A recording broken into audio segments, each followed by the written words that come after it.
Howdy,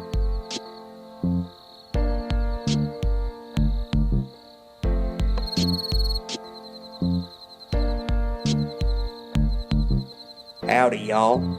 I'm Justin. And I'm Kim. Welcome to Cowboys Like Us, the podcast where we talk about Taylor Swift and her music. Yeehaw.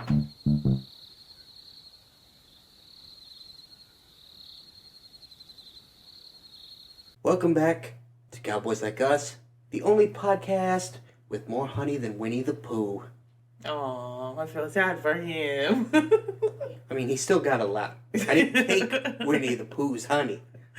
Better not have. I just am so much sweeter because I have so much more honey. You get it? Pretty cute. Pretty cute. Speaking of cute, today we're talking about a cute little song from Speak Now called Enchanted. Enchanted. Enchanted. But first, we got some pod business to chat about. Poll results, y'all voted, and you gave I Bet You Think About Me an 8 out of 10. In my humble opinion, democracy has failed us once again. Yeah. It was a mistake. We never should have done it. But such is life. Also, we got some comments this week from Mac and Alan, our frequent commenters, and both have officially denied being Madeline's alters. Right. Which is conveniently exactly what Madeline's alters would say. Yes. Alan also said in his comment, thanks for the awesome podcast, and that we deserve all the views and listens. He loves us all. And you know, we love you too, bro. Yes. We love you, we love Mac, and we know you're not Madeline's alters. It's a bit. We love a good bit. Probably going to keep doing it because I like it. Yeah. Feels fun to me. So We'll probably drive it into the ground. That's what we do. Yep. Speaking of Madeline, the pod gremlin, they went out and they bought us the blue check from Elon Musk on the application formerly known as Twitter. So we're verified. Hell yeah. Which kind of is a bummer that we had to, but gonna help the algorithm drive new listeners to the pod. So Yeah. We also applied for the blue checks on the other socials. yeah. So Madeline is doing their job as the social media czar. Mm-hmm. So, and they're also trying to look into some monetization. Patreon, maybe. We're in process. So, we'll see what happens there. Yeah. Stay tuned. Fun stuff. Got any other pod business to chat about? Then off we go to news. News from around the Taylorverse. First up, the Eras Tour. It's still happening, although not right this instant. Travis Kelce went to see Taylor in Singapore, as we had heard rumors. He attended 2 of her shows there, and they went out to eat at a fancy dinner. Travis said on New Heights, I got to check out the world's largest greenhouse. How about that? I'm a big plant guy. Love seeing fucking enormous trees. It was cool as fuck. They had the world's biggest waterfall in the greenhouse too. It was awesome, man. Everything was blooming at the same time. It was so fucking unique and so nice. I got to see 2 amazing shows of the Eras Tour. The last of the leg that Taylor has until she's back at it here in a couple months. Yeah, outside of that, got to eat some lovely Singapore food and just catch the views. Everything over there just seems so nice. I'm a big plant guy. Yeah, I didn't really expect that from him, but Oh, what a dork. he enjoys plants. I'm a big plant guy. It sounds like somebody who's not a big plant guy would say. Yeah, it's cool to see all the plants, you know. Went to this greenhouse, there was plants everywhere. Big old trees. It just further confirms what we've known for some time, that all tight ends are just big golden retriever men. Yes. Happy to be there. Yep. Taylor finished up her run in Singapore, and she's now off until May, when she will head to Europe. Yep. Taylor posted a lovely thank you to the Singapore audience, said, quote, we got to play 6 shows in Singapore for the most wonderful crowds. Just want to say thank you from the bottom of my heart to everyone who traveled and put so much effort into being at our shows.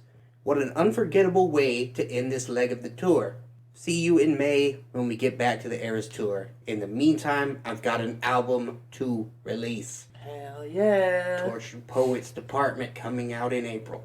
Speaking of Tortured Poets Department, Mr. Bryce Desner, the brother of Aaron and fellow member of The National, said that he's, quote, very excited for Tortured Poets Department's release. He has already heard it and said, quote, it's good. I can't say too much, but as usual, she's a genius. Mm-hmm. So, nice of him. To me, that suggests, if we didn't already know, we suspected that Aaron would be involved in some capacity, and that further strengthens that to me. Oh yeah, I felt pretty confident about that. As did I. We also felt confident that that something was going to happen at midnight on Friday, March 15th.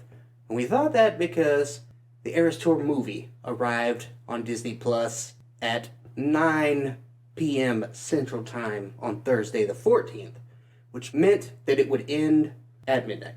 Oh, it was really 8 p.m. Central Time, 9 p.m. Eastern Time. That's what it meant. To end it, yeah. Yeah. It was released at 9 p.m. Eastern Time, meaning it would end at midnight Eastern Time, which is industry standard release time for new singles, new albums. It's for chart reasons, you know. Want to get it on right at the top of the cycle there, so you can count. And we thought something would happen. We thought maybe Rep TV announcement or drop, who could say? It's something in some way, shape, or form. A TTPD single drop? Maybe the Rep Stadium Tour movie announcement for Disney Plus or drop or something. Something. Nothing. We got nothing. That's right. Madeline and Kimberly had a party. We had a watch party. Yep. We had a watch party. It was very fun. The Pod Baby got to hang out with a bunch of friends and it was awesome. We had a lot of fun. There were a lot of Taylor Swift things there and fans there. But Justin couldn't come. It was sad. Had to work in the morning. Yeah. So he didn't make it, but we watched the whole thing, which was great. It was awesome. And there were extra of the acoustic set songs that were recorded, 4 extra at the end. Madeline and I had a really funny moment when we got to that part. It's after the credits. They put it in and they played all of the acoustic songs, including the ones that are in the main movie. So it totaled 6 acoustic songs at the end. Right. And Madeline looked at me and said, why is she replaying these songs when they were in the movie? What does that make it 6 at the end? And then I locked eyes with them and said, oh my God, 6. And they said, oh my God, 6. And we started just screaming at each other and everybody in the room was like, what is happening? And we were like, Rep TV is coming! Like, we were so convinced. We were losing our minds. There were people at this party who are not Taylor Swift fans. They could not understand what was going on the entire time. And then we looked like clowns. One of our friends who is not a Taylor Swift fan stayed until, like, the very, very end. And was like, so what's the announcement? And we were like, there isn't one. We got nothing. And they were like, so we stayed this whole time for what? And we were like, you were not forced to be here the whole time. Be quiet. Yeah. I will say, if this is your first episode that you listen to, hello, thank you. You may not know, but I usually don't go in for clownery. I'm a clownery skeptic. I don't get into it. But just the fact that she moved it up so that the time would be perfect, it seemed like something had to come at midnight. I didn't know what, but something. Otherwise, it made no sense to me. Why not just have it come out at midnight as scheduled? Yeah, the other thing that we had speculated was maybe a Eras Tour live album. Yeah. That was another thing we thought we might get. But we got nothing. Got nothing. And we even had Justin on our side for the clownery. And we all just had big old clown noses on. Yep, I'll never believe in anything again. I am just so distraught because she specifically promoted 6 p.m. Pacific time, Why would you phrase it like that? Why would you do that? I don't know. I feel so hurt. I'm so hurt. I'm recovering from such hurt. Speaking of hurt, let's laugh at some other people's pain. Jeopardy! You've heard of it? Have you watched it lately? I haven't. But it's still happening. The Longtime Quiz Show is currently doing its annual Tournament of Champions, where the best of the best compete for a $250,000 grand prize. In a recent episode, the $400 clue, aka the second easiest clue in the category Songs of Youth, was, quote, inspired by her bestie. Tay-Tay sang, when somebody tells you they love you at this tidal age, you're gonna believe them. The three players with a chance to buzz in and answer what is 15, all failed to do so. The players were Mr. Ben Chan, a philosophy professor, Yogesh Rao, a psychologist, and Troy Meyer, a music industry executive. Uh-oh, Troy. You, my man, should have known. The other two, I can excuse maybe. They're not into popular music of the day. That's what I was going to say. They get a pass, but you, sir, do not. They're doing philosophy and psychology. You're doing music. You gotta know, my guy. Troy did venture a guess. He guessed 17, which was wrong. And then Ro guessed 22, which was also wrong. And Chan declined to even try. So... At least Ro guessed a Taylor Swift number. Yeah, that's right. Almost Taylor there. Swift song. Yeah. Just not the right one. Yeah. I mean, even if they had said 13, I'd be like, okay, I get it. Yep. Would have made sense. Ha ha ha. You think you're so smart, but you're not smart enough. Just kidding. Any other news you want to get into? I don't think so. Let's move on then to Chart Watch. On the Billboard Artist 100, Taylor remains number 1. On the Billboard Hot 100 Singles Chart, Cruel Summer stayed at number 10. And Is It Over Now finally moved from 18, where it seemed destined to remain until the judgment. It rose 2 spots to number 16. On the Billboard Top 200 Albums Chart, it was a rebound week for Taylor after last week's rough go. 1989 TV is up 1 to number 6. Lover is up 2 to number 7. Midnights is up 1 to number 12. Folklore is up 2 to number 16. Reputation up 6 to number 18. Speak Now TV held its ground at number 33. Red TV is up 7 to number 36. Evermore is up 7 to number 37.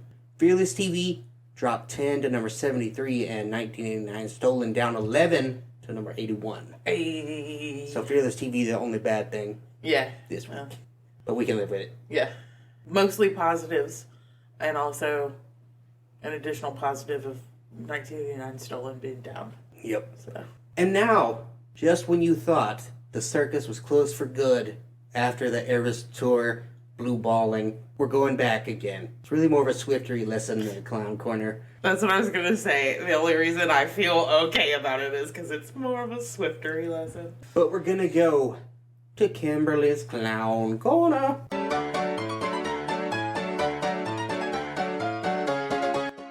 Kimberly's Clown Corner. Welcome to your next Swiftery lesson. Woohoo! We talked before about the album liners and how Taylor likes to leave hidden messages within the lyrics of the songs. We have talked about that. Of course, Taylor doesn't like to confirm or deny who her songs are inspired by, but the liner message for Enchanted is A-D-A-M. What does that spell? Adam. Very clearly a name. Yep, a reference to the book of Genesis, the first man. You love to see the good book appearing in the liner notes there. In 2010, she talked about writing Enchanted after she met someone in New York who made a real impression. She began writing the song as soon as she got back to her hotel after the encounter. Taylor said she wanted to express her feeling of, I hope you understand just how much I loved meeting you. She specifically used the word wonderstruck in the lyrics, which she also released a perfume with the same name, word as a name, which she said this person used one time in an email so that the person would know the song was for sure about him.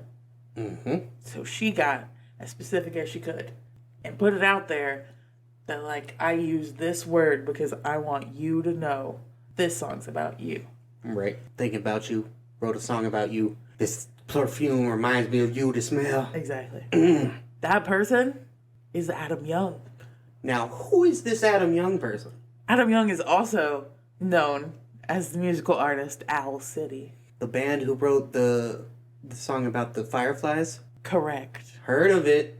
Adam is well known to Swifties of the OG Speak Now era, not only because of his hit songs of the time like Fireflies, but mostly because of his response to this song, Enchanted. Was it positive and they're in love forever now? It wasn't negative. Uh-oh. I have a bad feeling about this, you guys. On Valentine's Day in 2011, so shortly after Speak Now was released, after Adam had learned that he was the subject of Enchanted, right? He put out a long post on his Tumblr. Uh-oh. That also included his own rendition of the song with a few key lyric changes. I don't like where this is heading. The Tumblr post reads, Oh, God. Dear Taylor, one blustery evening last October, I waited impatiently until the clock tolled midnight. Ugh. And then promptly bought Taylor Swift's new record on iTunes. I played it in the kitchen. I played it in the car. I played it at the studio. I played it on flights to Japan and back. I just couldn't keep away from it. Speak Now was the indisputable leader of my top 5 record list of 2010, which is slightly ironic because the other 4 albums were abstract, experimental, post-rock, ambient works. Ugh. That's just the first paragraph. Yep, this dude sucks. I always loved decoding the sneaky secrets hidden in Taylor's written lyrics, so naturally the day that Speak Now came out, I played the whole thing from top to bottom as I added up the capital letters per each song's set of lyrics. As track 8 came to a close and the album switched over to track 9, a breathtaking song called Enchanted and one of my favorites on the entire record, something began to feel curiously familiar. Couldn't put my finger on it. Why did the song feel so personal? Was it ringing a bell? Perhaps it was merely the word wonderstruck that indeed struck a sweet chord. But before the second chorus hit, I had already added up the letters A, D, A. And then it hit me like a freight train. I didn't even need to find the last letter M. A colorful swirl of memories flashed before my eyes as it all added up. My jaw hit the floor. This man. Is that it? No. Oh, God. The track is absolutely gorgeous, and I am so tremendously honored that Taylor would write such an elegant song and thereby offer a gracious nod in my direction. Needless to say, I was lost for words and utterly smitten. I couldn't stop smiling. I figured such an eloquent gesture should be reciprocated by the most polite, heartfelt, and respectful response I could possibly muster. Oh, God. It's no secret that I'm a bit shy, so naturally music was the most articulate way of attempting such a sincere endeavor. How does one respond to such a personal outpouring of emotion and sentiment? I tossed and turned over that one. They say timing is everything, and that brings us to now. Today is Valentine's Day, and thus, here's my reply. Oh, God. This is gonna suck so hard. I can feel it. So, we have that build-up, right? That is the whole build-up. You're like, oh, damn. He took a good long run at it. The impact that's about to come, it better be good.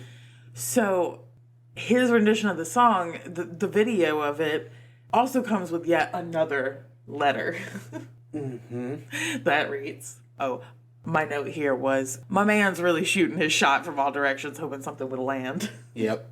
Dearest Taylor, I'll be the first to admit I'm a rather shy boy, and music is the most eloquent form of communication I can muster.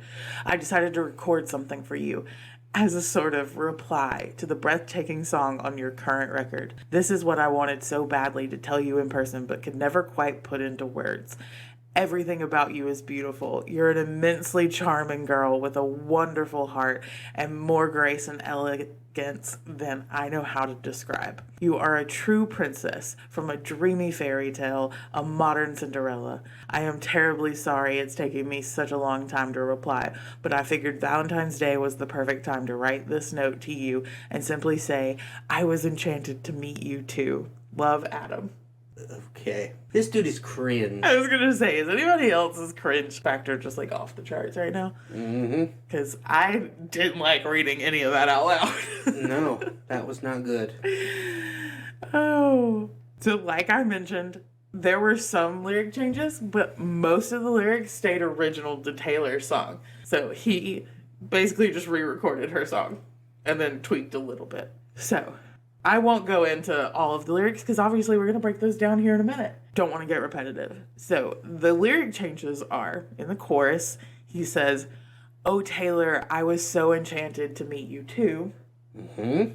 And then for the rest, that was the first chorus, and then the rest of the chorus is he just says, "I was enchanted to meet you too." Right. And then towards the end of the song, he says, "Taylor, I'll spend my whole life wondering if you knew I was enchanted to meet you too. I was never in love with someone else. I never had somebody waiting on me. 'Cause you were all of my dreams come true. And I just wish you knew, Taylor, I was so in love with you." Oh my God, my guy. Yikes, my guy. And to be clear, this is after they met one time. One time Okay. at one of his concerts. Mm-hmm. So, And he's in love with her. yeah. Allegedly. According to that last According to line. him. Yeah. According to him. But not only did Adam cover Enchanted, but he also did an interview in 2015, so about 5 years later, confirming that Taylor came to a show of his in New York back around 2010 and that he was starstruck when he got to meet her. He said once he figured out the song was about him, he was honored that someone would write a song like Enchanted about him. So he's still talking about it in 2015, but it also seems like he's dialing it back a little bit because what did Taylor say? What was her response to this response? Right. What was it? Do we know? Was she wooed? Was it happily ever after? Doesn't seem like it. No.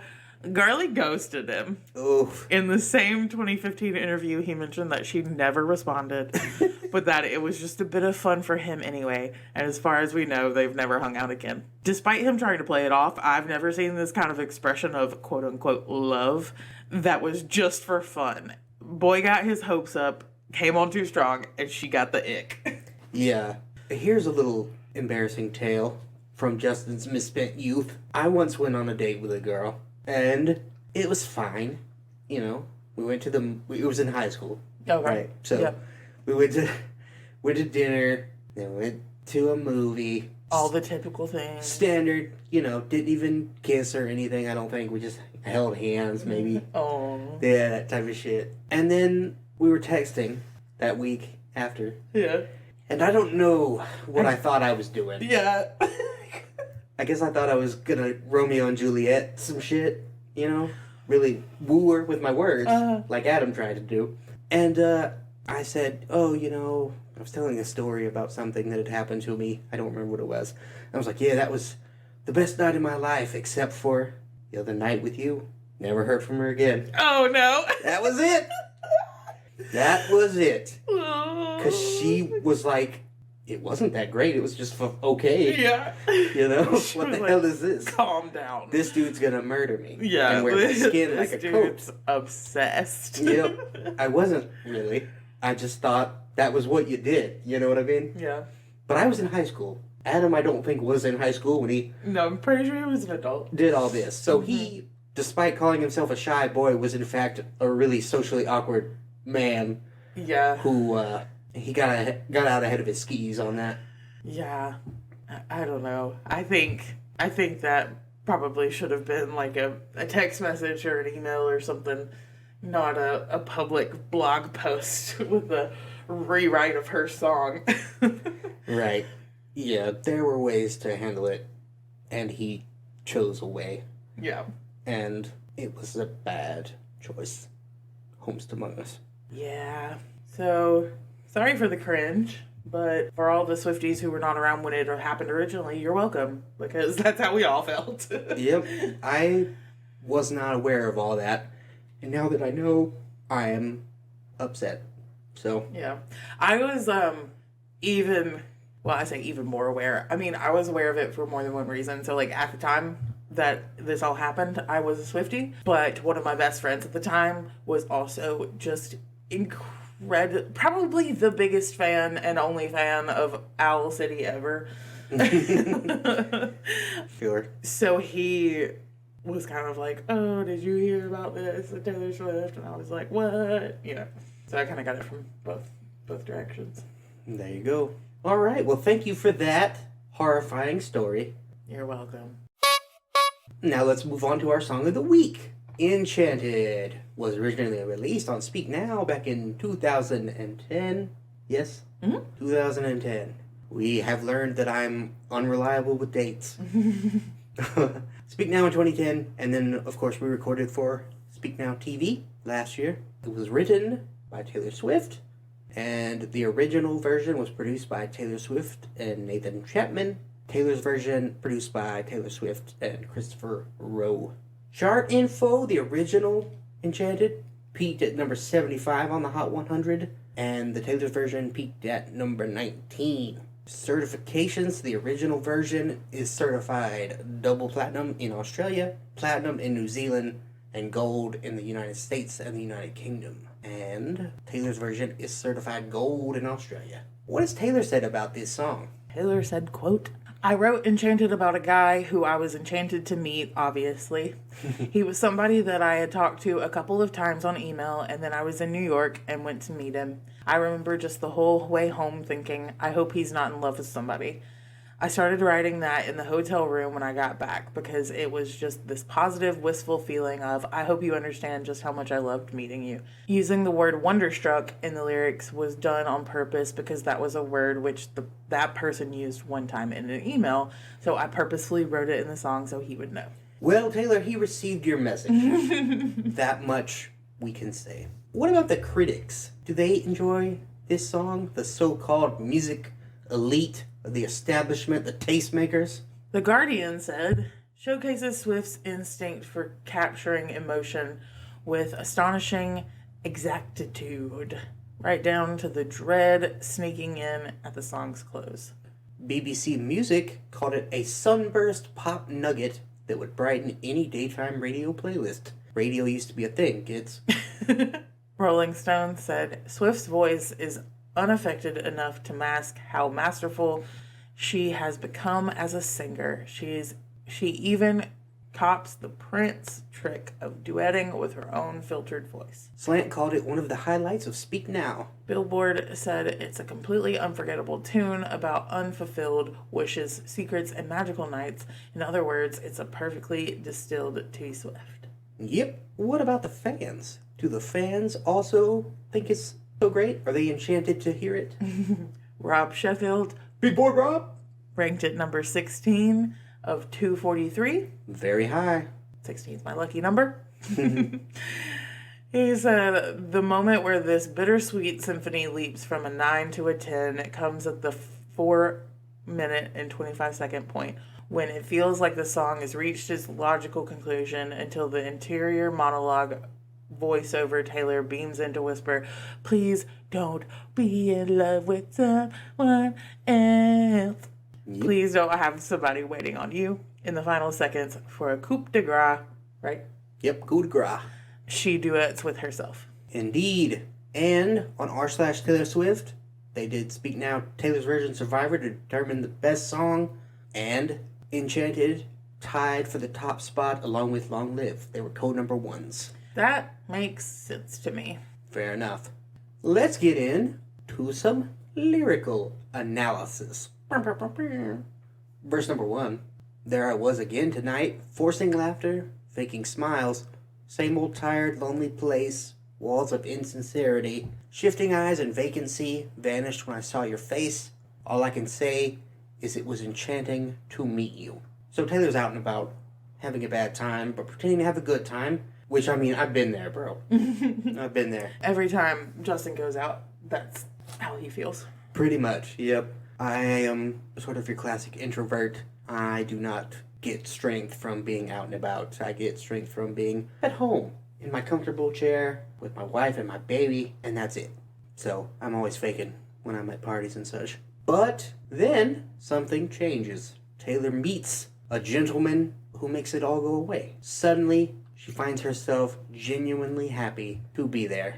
Verse 2. Your eyes whispered, have we met? Across the room, your silhouette starts to make its way to me. A playful conversation starts, counter all your quick remarks, like passing notes in secrecy. And it was enchanting to meet you. All I can say is I was enchanted to meet you. So sometimes you meet somebody and it feels like you've known them a long time. You just instantly click and it's easy.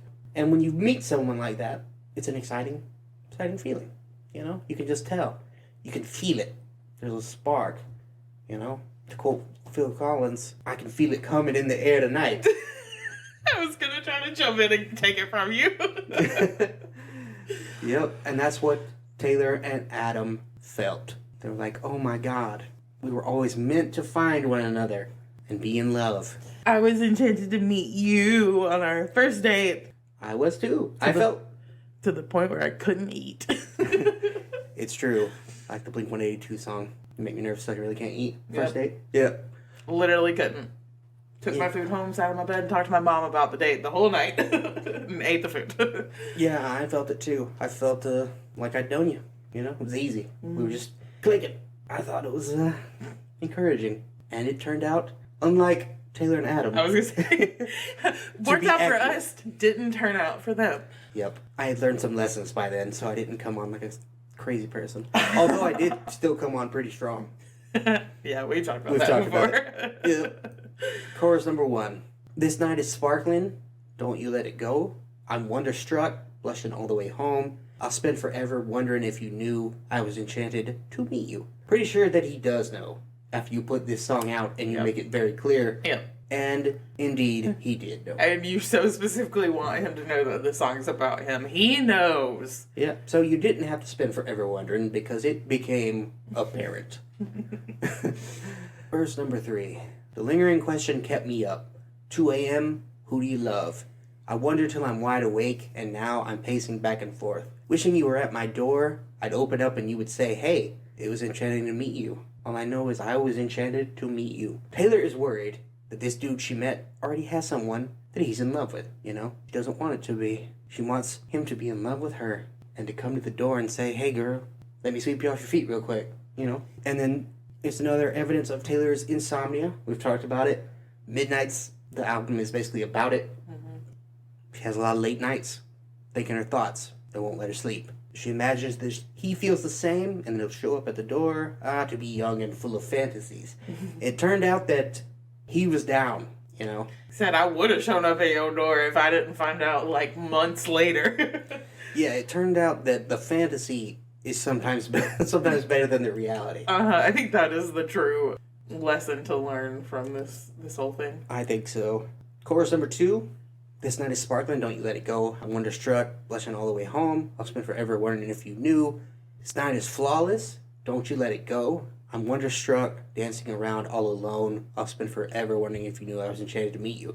Taylor's giddy, dancing around a room by herself, perhaps singing into her hairbrush. You know, classic young person in love stuff. And here's what's a bummer, right, about this song. This night is flawless, don't you let it go. They could have left it there. You know. I had this meeting with this guy, and it was enchanting, right? It was great, and I'll always have that memory in my mind, and that'll be a good thing as I move forward. Instead, Taylor wrote this song about it, and it turned out he's a creepy weirdo. Yep. So, yep, she didn't let herself have that flawless memory forever. Bridge, this is me praying that this was the very first page, not where the storyline ends. It was not where it ended. My thoughts will echo your name until I see you again. These are the words I held back as I was leaving too soon. I was enchanted to meet you. Please don't be in love with someone else. Please don't have somebody waiting on you. So the prayer went unanswered, right? It was not technically the end, the last page, but it was much closer to the end than to the beginning, as it turned out. Yep. And the rest of the book was not to Taylor's liking. Yep. So, I remember being that young, though, you know, just having such strong feelings, man. Just everything that happens to you just sent you into a tizzy of feelings. Sometimes good, sometimes bad. It was exhausting, man. Hormones that adolescents have is nightmarish. I would never want to go back in some kind of 13 going on 30 Freaky Friday type of shit. I wouldn't want to do that. Yeah, the people who were like, oh, to be 16 again. Hell no. Yep. Absolutely not. Mm-mm. Mm-mm. I look back and I'm amazed I survived. Yeah. I did some dumb shit. Yep. To be young and to be feeling feelings can make you do some dumb shit. Yeah. We've all been there. Let's move on to our overall thoughts about this song. Kimberly, how do you feel about Enchanted? You know, for a while, this was the only song from the Speak Now era that she performed on tour. It was a one-song era.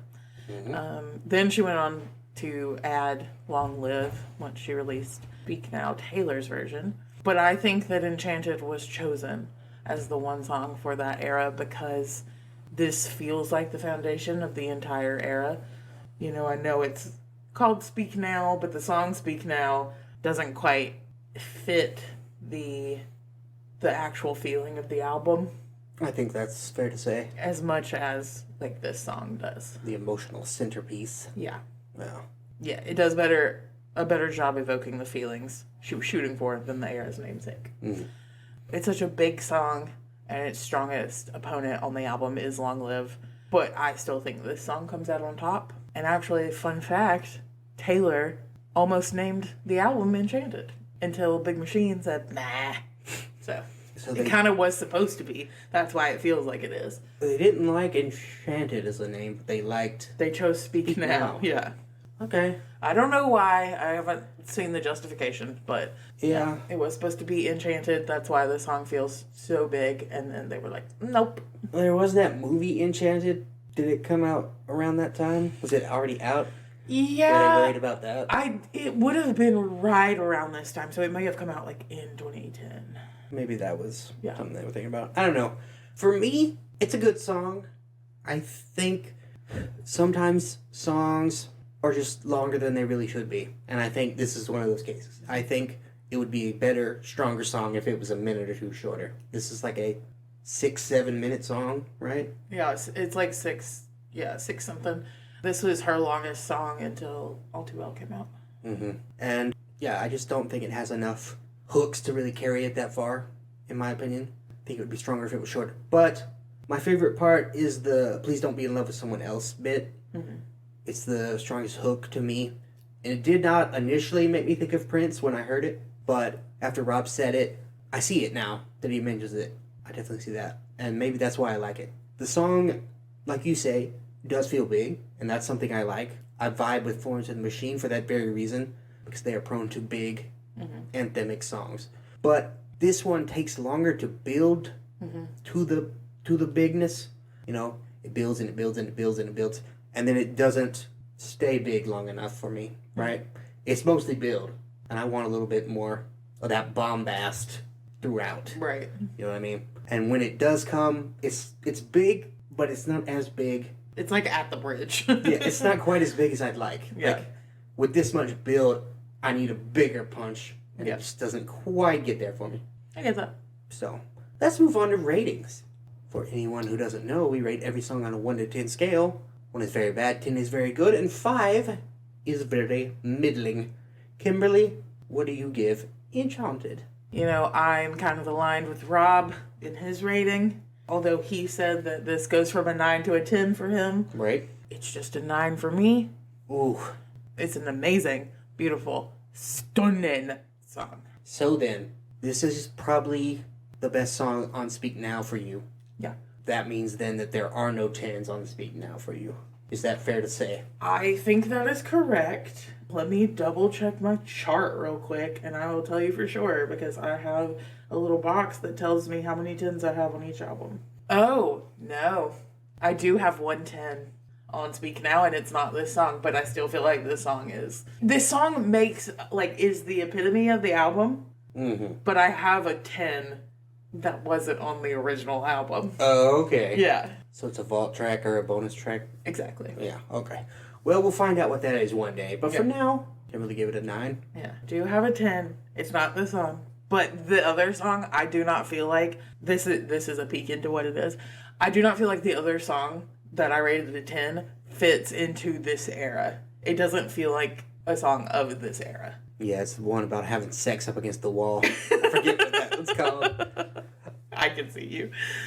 Because it does not fit with this era. I assume that. I don't know that. That's not insider knowledge, I'm guessing, based on what Kimberly just said. Yeah. For me, I do like this song. It's a good song. Like I say, it does have flaws to me. So for that reason, I'm going to give it a 7. I think it's a very solid 7. If it was a little bit shorter, probably be an 8 or a 9, but it's not. So we have to take it as given. And for me, that is a 7. Alrighty. We're both the high end, so obviously it's a very good song, you know? Yes. On our scale, anything north of 5 is positive. A good song, right? So anything north of 5 is good, which is why I don't understand why I got roasted for my 6s for Exile and Evermore. It's true. It's true. I'm a hypocrite sometimes. And you weren't the only one roasting me for it. If you'd like to tell us how you rate the song, you can do it on Spotify. There will be a poll in the episode description. And you can vote on our various social media platforms. The Gremlin will have polls there. We are on X, and we are on Instagram, and we are on Threads, and we are on TikTok, and we are on YouTube at CBLU_podcast. Yep. Go there, vote in the polls, follow us if you don't, so that you know what we're doing. Know what's up. Be a part of the conversation. Kimberly, what song are we talking about next week? Ooh, boys. It's a doozy.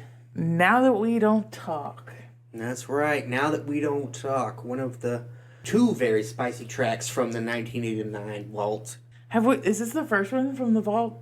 And from 1989 Taylor's version? I think it is, right? From the 1989 vault? I think so. Yeah. I'm pretty sure. And just the first 1989 song, period, I think. It could be. I'm pretty sure. It could be. I'm not sure. I'd have to go back and look at the episodes. I'm pretty sure. Okay. I'm pretty sure. Well, anyway, it's going to be a doozy. Yep, regardless, it should be fun. So join us for that, won't you? Until then, thank you so much for listening. We will see you next week. Goodbye. Goodbye. Bye. Ear.